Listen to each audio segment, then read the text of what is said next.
Hello， 大家好，我是刘毅。今天我们做的乡村拌豆腐。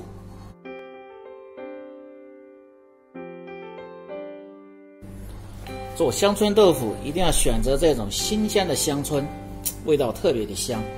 然后有老梗儿的地方稍微把它掐一下子，然后倒入清水清洗干净。豆腐我选择老豆腐，其实嫩豆腐也可以。我个人觉得老豆腐的味道更香一点。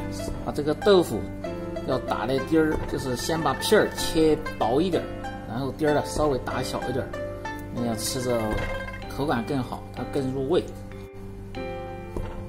啊，打成片儿豆腐，再切成条儿，然后切成小丁儿。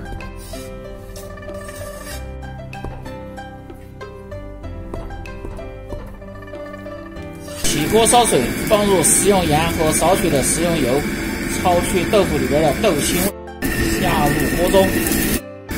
豆腐下锅，水开煮1分钟，捞出，然后放入盆中过凉。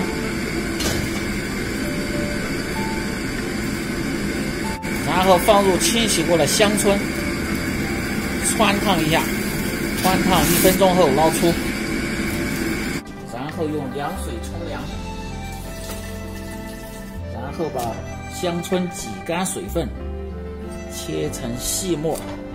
切好的香椿中放入盐、葱油，再来少许的香油，少许的白糖，增加个鲜味儿。香椿豆腐是一个清淡的菜，没必要放入太多的调料来调味儿。有的地方喜欢放入辣椒油啊、什么酱油啊，这是个人的爱好，当然也很好吃。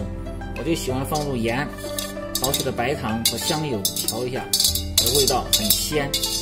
搅拌均匀，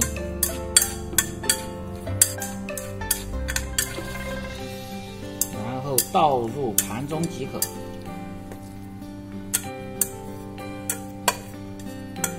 如果你每天不知道吃什么做什么的，就关注我。